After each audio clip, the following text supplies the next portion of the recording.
So hello, welcome back to my channel 7 Speed. Ngasi akhoi Singmerong car bazaar da laga sagi ani suba akhoi episode habitare ani suba episode ka samana ani suba video oidene blog oidene sidai la laga ngasi gi akhoi leiriba gari singdo adugi maram da ngasi price adegi magi beren akhoi gari gi makhal singdo adugi maram da habet share tawjarke ngasi video je semjabane ado video se hojungi mamoina na akhoi car bazaar gi sigi akhoi official singa unaraga wari ma mate amtang haji sana jabugi tanjam longjaraga video ma hapsin jarake ado myam yengmina sigo so an mada akhoi gi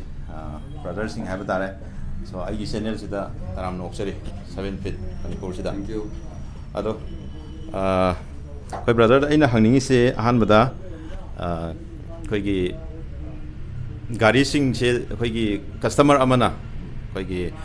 knowledge gari gi maram dadi knowledge ti kya lejadaba ko mana akhoi sida mafam sida laga gari leiba matam sida akhoi mangonda kari haidi mangonda doubt leiba se clear oina na ba habitare kari masak sing haidi akhoi car bazaar gi site ko sum haining ba wai amai dang ahanbada akhoi lakpiriba customer singda akhoi thamjaning basi gari ema lei matamda habdi lambi lamgang da dil tawnabi da ba aduga hairiba gari adu or iba gari du lambi lamgang da leiraga suma pura natabra haibadu masu aham makta dai mayamna khanganinge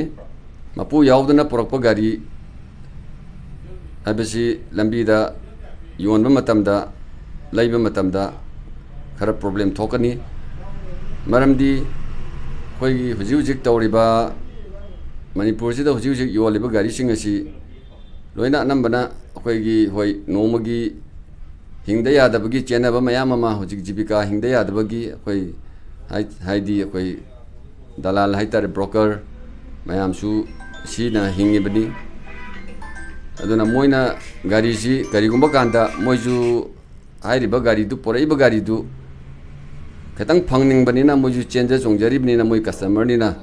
aduna moina gari du puthorpa matamda mapu yaudabida gari ji puthorpa yam yawi aduga hoi loinamak tawe habenati adubu mapu yauraga natraga magi gari gumba witness oibe yaba pot ama yauraga lahonningi kari gino da makha tabada hayeng matung taba hayeng aina mapu khangi khangde ai khangdena pugi bani haibana singba mayam customer da adumba khudong thiba thengnar pa yai haibsi ahamba dai haijaningi aduga ekoina hujik hangjariba aidi car bazaar hangjariba sidi sengna hargadi ekoi dukan ama ekoi register tawraga farm register tawraga sida phamja bani phammi basi kaigino da atopa hoi gari akhoi da leitragasu atopa laiba akhoi yonjage akhoi buyer seller ni na yonjage haba mi su mayam lai adubu moina akhoi da thalamaga akhoi ni yonbi bisu mayam yawi adubu akhoi di tasengna ga akhoi ni yoliba mong jidi akhoi na full risk ni any problem thong matam da akhoi na adugi responsibility away aduna yari makai gari leiba matam da su aidi lambi lamgang da haibadi mapu yaragadi lebiyu natragadi mayum dagi oina lobiyu haibisi masu haijaningi natra akhoi dukan dagi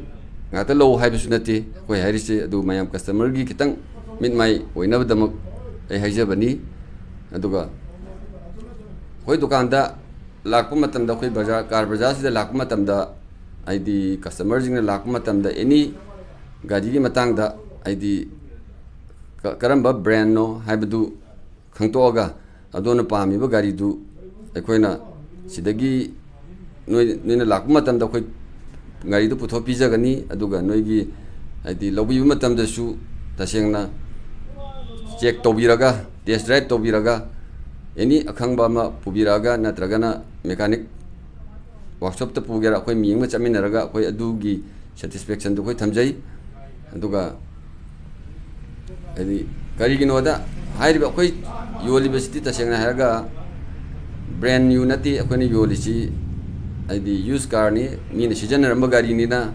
ꯀꯔꯤ ꯌꯥꯗ꯭ꯔꯤꯅꯣ ꯀꯔꯤ ꯇꯧꯏ ꯃꯤ ꯁꯤꯖꯤꯟꯅꯔꯝꯕꯅꯤꯅ ꯑꯩꯈꯣꯏ ꯏꯁꯥꯅ ꯁꯤꯖꯤꯟꯅꯔꯒ ꯌꯣꯟꯕꯁꯨ ꯅꯠꯇꯦ ꯑꯩꯈꯣꯏꯁꯨ ꯑꯇꯣꯞꯄ ꯑꯃꯗꯤ ꯑꯥꯗꯒꯤ ꯂꯧꯔꯛꯄ ꯍꯥꯏꯗꯤ ꯃꯄꯥꯟꯗꯒꯤ ꯂꯧꯔꯛꯄ ꯃꯌꯥꯝ ꯌꯥꯎꯔꯤ ꯁꯤꯁꯦ ꯑꯩꯈꯣꯏꯁꯨ ꯑꯥꯗꯒꯤ ꯊꯧꯔꯛꯄ ꯃꯇꯝꯗ ꯁꯣꯏꯕ ꯈꯣꯠꯄ ꯌꯥꯎꯕ ꯃꯌꯥꯝꯗꯣ ꯑꯩꯈꯣꯏꯁꯨ ꯁꯦꯝꯖꯤꯟꯖꯔꯒ ꯑꯩꯈꯣꯏꯁꯨ ꯃꯌꯥꯝꯒꯤ ꯀꯁꯇꯃꯔꯒꯤ ꯁꯦꯇꯤꯁꯐꯦꯛꯁꯟꯗꯨ ꯄꯦꯟꯅꯕꯒꯤꯗꯃꯛꯇ ꯑꯩꯈꯣꯏ ꯒꯥꯔꯤꯁꯤ ꯁꯨꯃꯥꯏꯅ ꯑꯩꯈꯣꯏ ꯌꯣꯟꯖꯩ ꯍꯥꯏꯕꯁꯤ ꯃꯌꯥꯝꯗꯁꯨ ꯊꯝꯖꯅꯤꯡꯉꯤ ꯑꯗꯨꯒ ꯑꯦꯅꯤ ꯈꯪꯗꯕ ꯂꯩꯔꯒꯁꯨ ꯑꯩꯈꯣꯏꯒꯤ ꯁꯥꯔꯅ ꯍꯥꯞꯄꯤꯔꯤꯕ ꯌꯨꯇ꯭ꯌꯨꯕꯔꯁꯤꯗ ꯑꯗꯨꯝ ꯐꯣꯟ ꯅꯝꯕꯔ ꯃꯌꯥꯝ ꯌꯥꯎꯔꯤꯕꯅꯤ ꯑꯗꯨꯝ ꯀꯟꯇꯦꯛ ꯇꯧꯕꯤꯔꯒ ꯇꯥꯟꯅꯕꯁꯨ ꯌꯥꯒꯅꯤ ꯍꯥꯏꯕꯁꯤ ꯑꯩ ꯊꯝꯖꯔꯒ ꯁ꯭ꯋꯥꯏ ꯂꯣꯏꯁꯤꯟꯖꯩ ꯍꯧꯖꯤꯛ ꯑꯩꯈꯣꯏ ꯕ꯭ꯔꯗꯔꯁꯤꯡꯅ ꯇꯥꯛꯄꯤꯈ꯭ꯔꯦ ꯃꯗꯨꯗꯤ ꯑꯩꯈꯣꯏꯒꯤ ꯀꯁꯇꯃꯔ ꯑꯃꯒꯤ ꯃꯥꯒꯤ ꯁꯦꯇꯤꯁꯐꯦꯛꯁꯟꯁꯦ ꯐꯪꯅꯅꯕꯒꯤ ꯍꯣꯠꯅꯕꯗ ꯑꯩꯈꯣꯏꯒꯤ ꯀꯥꯔ ꯕꯖꯥꯔꯒꯤ ꯁꯥꯏꯠꯇꯒꯤ ꯑꯉꯝꯕ ꯂꯦꯚꯦꯜꯗ ꯍꯣꯠꯅꯖꯩ ꯍꯥꯏꯕꯅꯤ ꯁꯝꯅ ꯍꯥꯏꯔꯕꯗ ꯍꯥꯏꯗꯤ ꯃꯇꯝꯁꯤꯒꯤ ꯃꯇꯨꯡ ꯏꯟꯅ ꯑꯩꯈꯣꯏꯒꯤ ꯒꯥꯔꯤꯁꯦ ꯑꯩꯈꯣꯏꯒꯤ ꯏꯝꯐꯥꯜꯗ ꯑꯩꯈꯣꯏꯒꯤ ꯒꯥꯔꯤꯁꯤꯡ ꯑꯩꯈꯣꯏꯒꯤ ꯅꯝꯕꯔ 2ꯒꯤ ꯍꯥꯏꯇꯥꯔꯦꯀꯣ ꯁꯝꯅ ꯍꯥꯏꯔꯕꯗ ꯅꯝꯕꯔ 2ꯒꯤ ꯃꯌꯥꯝ ꯑꯃ ꯑꯩꯈꯣꯏ ꯐꯥꯕ ꯄꯨꯟꯕ ꯀꯩꯅꯣ ꯇꯧꯕ ꯃꯌꯥꯝ ꯑꯃꯁꯨ ꯑꯗꯨꯝ ꯈꯕꯔꯗ ꯀꯩꯗ ꯃꯌꯥꯝ ꯑꯃ ꯂꯣꯏ ꯊꯦꯡꯅꯕꯤꯔꯤꯅꯤꯀꯣ ꯑꯗꯣ ꯁꯤꯒꯨꯝꯕ ꯃꯌꯥꯝꯁꯤ ꯑꯩꯈꯣꯏꯒꯤ ꯊꯣꯛꯇꯅꯕ ꯍꯥꯏꯕ ꯇꯥꯔꯦ ꯁꯤꯒꯨꯝꯕ ꯃꯌꯥꯝꯁꯤ ꯄ꯭ꯔꯣꯕ꯭ꯂꯦꯝꯁꯤ ꯁꯣꯜꯕ ꯇꯧꯅꯅꯕ ꯁꯤꯗ ꯂꯥꯛꯄꯤꯔꯒ ꯑꯩꯈꯣꯏꯒꯤ ꯔꯤꯛꯁ ꯃꯌꯥꯝꯗꯣ ꯑꯩꯈꯣꯏꯒꯤ ꯀꯥꯔ ꯕꯖꯥꯔꯁꯤꯅ ꯑꯗꯨꯝ ꯑꯣꯏꯔꯒ ꯑꯗꯣꯝꯗ ꯌꯥꯝꯅ ꯑꯩꯈꯣꯏꯒꯤ ꯋꯥꯈꯜ ꯑꯩꯈꯣꯏꯒꯤ ꯂꯩꯇꯥꯅ ꯍꯥꯏꯕ ꯇꯥꯔꯦ ꯋꯥꯈꯜ ꯆꯤꯡꯅꯕ ꯂꯩꯇꯅ ꯁꯤꯗ ꯂꯥꯛꯄꯤꯔꯒ ꯑꯗꯣꯝꯒꯤ ꯑꯄꯥꯝꯕ ꯒꯥꯔꯤꯗꯣ ꯑꯗꯨꯝ ꯈꯟꯕꯤꯕ ꯌꯥꯒꯅꯤ ꯑꯗꯨꯝ ꯑꯗꯨꯒ ꯑꯩꯈꯣꯏꯒꯤ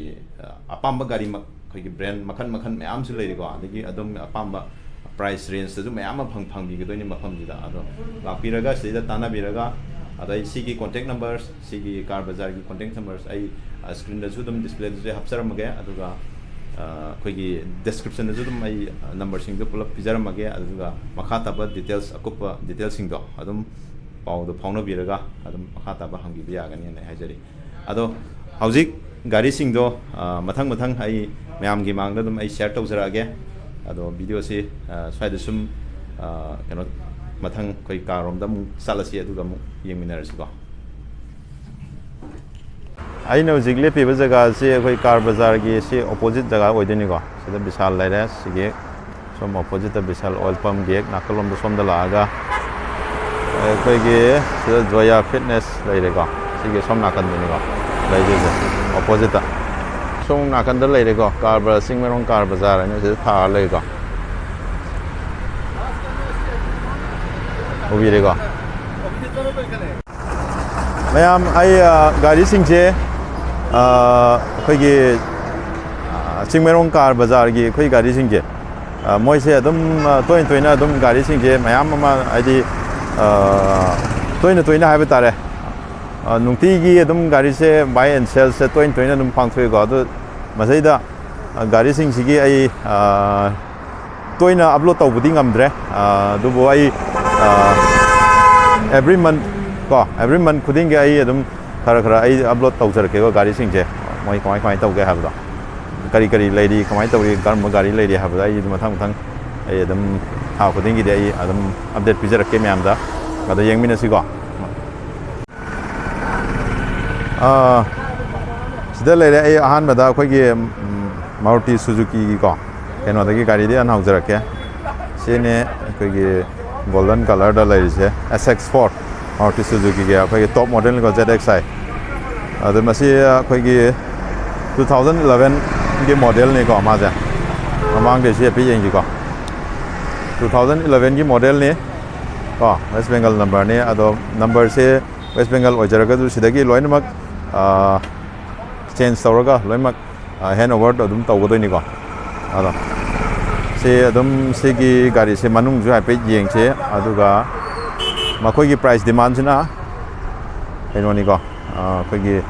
2,10,000 ꯃꯅꯨꯡ ꯁꯤ ꯂꯩꯔꯦꯀꯣ ꯃꯅꯨꯡꯒꯤ ꯏꯟꯇꯦꯔꯤꯌꯔꯁꯦ ꯁꯤꯃꯥꯏꯅ ꯇꯧꯋꯤꯀꯣ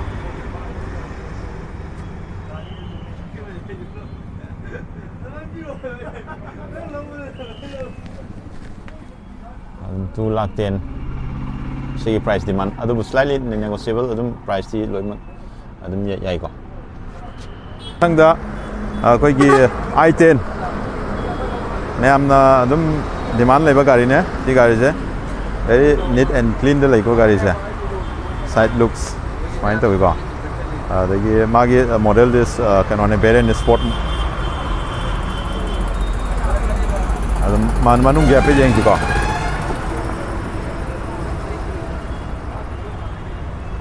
ꯒꯥꯔꯤꯗꯤ ꯁꯤꯗꯤ ꯀꯟꯗꯤꯁꯟ ꯌꯥꯝ ꯂꯤꯡꯉꯦꯀꯣ ꯃꯁꯤ 2017ꯒꯤ ꯃꯣꯗꯦꯜꯅꯤꯀꯣ ꯒꯥꯔꯤꯁꯦ ꯑꯗꯣ ꯃꯥꯒꯤ ꯄ꯭ꯔꯥꯏꯁ ꯗꯤꯃꯥꯟꯁꯤꯅ ꯑꯩꯈꯣꯏꯒꯤ 4,20,000 ꯑꯗꯨꯝ ꯁꯤꯁꯨ ꯄ꯭ꯔꯥꯏꯁꯇꯤ ꯑꯗꯨꯝ ꯁ꯭ꯂꯥꯏꯠꯂꯤ ꯅꯦꯒꯣꯁꯤꯌꯦꯠ ꯇꯧꯕ ꯌꯥꯏ ꯀꯣ ꯁꯤ ꯒꯥꯔꯤꯁꯦ ꯚꯦꯔꯤ ꯅꯤꯠ ꯑꯦꯟ ꯀ꯭ꯂꯤꯟ ꯀꯣ ꯃꯅꯨꯡ ꯁꯤꯠ ꯂꯦꯗꯔ ꯀꯣ ꯂꯣꯏꯅꯃꯛ ꯌꯥꯝꯅ ꯅꯥꯜꯂꯦꯀꯣ ꯃꯅꯨꯡꯁꯦ ꯑꯗꯣ ꯒꯥꯔꯤꯁꯦ ꯁꯤꯃꯗꯤ ꯑꯗꯨꯝ ꯈꯔ ꯀꯟꯗꯤꯁꯟꯁꯨ ꯑꯗꯨꯝ ꯂꯤꯡꯉꯤꯀꯣ ꯑꯗꯣ ꯑꯔꯨꯅꯥꯆꯜ ꯅꯝꯕꯔꯅꯦ ꯒꯥꯔꯤꯁꯦ ꯂꯤꯡꯉꯤ ꯑꯗꯣ ꯃꯊꯪꯗ ꯑꯃꯨꯛ ꯂꯥꯛꯀꯗꯣꯏꯁꯤꯅ ꯁꯤꯒꯤ ꯐꯣꯔꯠ ꯐꯤꯁꯇꯥ ꯀꯣ ꯐꯣꯔꯠ ꯐꯤꯁꯇꯥꯅꯦ 2011 ꯃꯣꯗꯦꯜꯅꯦ ꯁꯤꯒꯤ ꯄ꯭ꯔꯥꯏꯁ ꯗꯤꯃꯥꯟꯅ 2 lakhsꯅꯤꯀꯣ ꯃꯅꯨꯡꯁꯦ ꯍꯥꯏꯐꯦꯠ ꯌꯦꯡꯁꯤꯀꯣ ꯃꯅꯨꯡꯁꯦ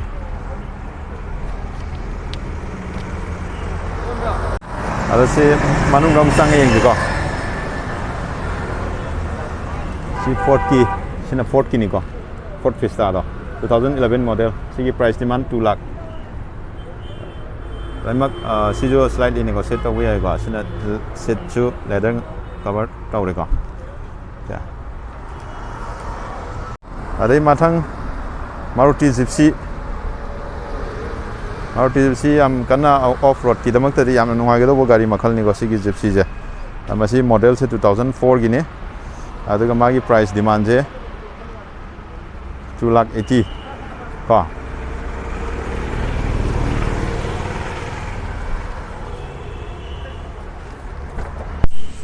ꯃꯅꯨꯡꯅꯦ ꯁꯤꯅꯤꯀꯣ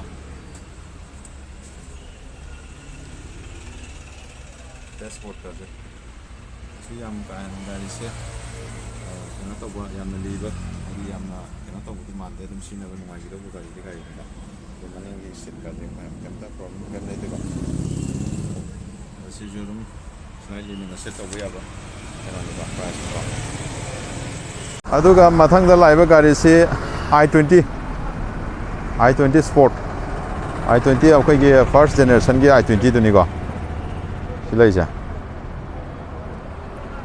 ꯑꯦꯂꯣꯏ ꯋꯤꯜꯅꯤ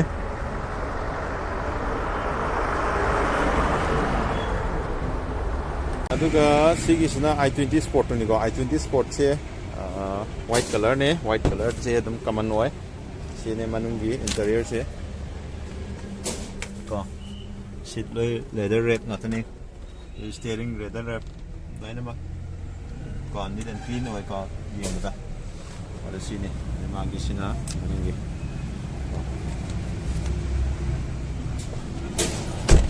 ꯑꯗꯣ ꯃꯥꯒꯤ ꯄ꯭ꯔꯥꯏꯁ ꯗꯤꯃꯥꯟꯁꯦ 2,65,000ꯅꯤꯀꯣ 2010ꯒꯤ ꯃꯣꯗꯦꯜꯅꯤ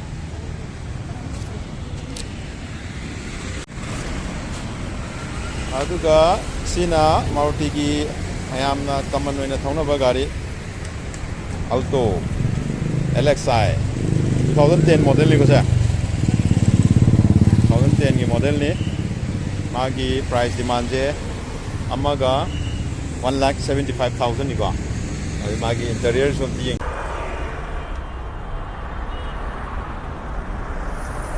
ꯄ꯭ꯔꯥꯏꯁ ꯑꯗꯨꯝ ꯅꯦꯒꯣꯁꯤꯌꯦꯠ ꯇꯧꯕ ꯌꯥꯅꯤꯀꯣ ꯑꯗꯩ ꯃꯊꯪꯗ ꯂꯥꯛꯀꯗꯣꯏꯁꯦ ꯕꯣꯂꯦꯔꯣꯅꯤ ꯁꯤꯒꯤ ꯕꯣꯂꯦꯔꯣꯁꯤꯅꯤꯀꯣ ꯁꯤꯒꯤ ꯕꯣꯂꯦꯔꯣꯁꯦ ꯃꯥꯒꯤ ꯄ꯭ꯔꯥꯏꯁ ꯗꯤꯃꯥꯟꯁꯦ 2014ꯒꯤ ꯃꯣꯗꯦꯜꯅꯤꯀꯣ ꯃꯍꯤꯟꯗ꯭ꯔ ꯕꯣꯂꯦꯔꯣ ꯃꯥꯒꯤ ꯄ꯭ꯔꯥꯏꯁ ꯗꯤꯃꯥꯟꯁꯦ 4,50,000ꯅꯤꯀꯣ ꯒꯥꯔꯤꯗꯤ ꯑꯗꯨꯝ ꯀꯟꯗꯤꯁꯟꯁꯦ ꯑꯗꯨꯝ ꯈꯔ ꯑꯗꯨꯝ ꯌꯥꯔꯤꯀꯣ ꯒꯥꯔꯤꯁꯦ ꯌꯦꯡꯁꯤꯀꯣ ꯍꯥꯏꯐꯦꯠ ꯆꯪꯉꯒ ꯃꯅꯨꯡꯒꯤ ꯏꯟꯇꯔꯤꯌꯔꯁꯦ ꯁꯤꯅꯤ ꯃꯥꯒꯤ ꯏꯟꯇꯔꯤꯌꯔꯁꯦ ꯁꯤꯠ ꯂꯦꯗꯔ ꯔꯦꯞꯅꯤꯀꯣ ꯗꯤꯖꯥꯏꯟꯁꯦ ꯀꯣ ꯑꯗꯒꯤꯁꯤꯅ ꯃꯅꯤꯡꯒꯤ ꯗꯤꯖꯥꯏꯟ ꯀꯣ ꯁꯤꯅꯤ ꯑꯗꯣ ꯃꯃꯜꯁꯦ ꯑꯗꯨꯝ ꯔꯤꯖꯅꯦꯕꯜ ꯄ꯭ꯔꯥꯏꯁꯇꯗꯤ ꯑꯣꯏꯕ ꯃꯥꯜꯂꯦ 4,50,000ꯁꯦ ꯑꯗꯣ ꯁꯤꯁꯨ ꯑꯗꯨꯝ ꯄ꯭ꯔꯥꯏꯁꯁꯤ ꯅꯦꯒꯣꯁꯤꯌꯦꯠ ꯇꯧꯕ ꯌꯥꯕ ꯉꯥꯛꯇꯅꯤꯀꯣ ꯑꯗꯩ ꯃꯥꯒꯤ ꯃꯣꯗꯦꯜꯁꯤꯅ SLXꯅꯤꯀꯣ ꯑꯗꯨꯒ ꯃꯊꯪꯒꯤꯁꯤꯗꯤ ꯑꯩꯈꯣꯏꯒꯤ ꯇꯣꯌꯣꯇꯥ ꯀꯝꯄꯅꯤꯒꯤ ꯑꯩꯈꯣꯏꯒꯤ ꯍꯧꯖꯤꯛ ꯌꯥꯝ ꯀꯟꯅ ꯐꯥꯎꯔꯤꯕ ꯐꯣꯔꯆꯨꯅꯔ ꯁꯤ ꯂꯩꯔꯦꯀꯣ ꯗ ꯈꯤꯜꯂꯤꯕ ꯒꯥꯔꯤꯁꯤꯅꯦꯕ ꯐꯣꯔꯆꯨꯅꯔ ꯇꯣꯌꯣꯇꯥꯒꯤ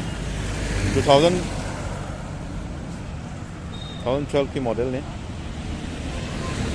ꯁꯤꯁꯦ ꯒꯥꯔꯤꯗꯤ ꯑꯗꯨꯝ ꯂꯤꯡꯕ ꯃꯥꯜꯂꯦ 4x4 ꯅꯤꯀꯣ ꯑꯗꯣ ꯃꯥꯒꯤ ꯄ꯭ꯔꯥꯏꯁ ꯗꯤꯃꯥꯟꯁꯦ 12 lakh ꯑꯣꯏꯅꯤꯀꯣ 12 lakhꯅꯤ This is the power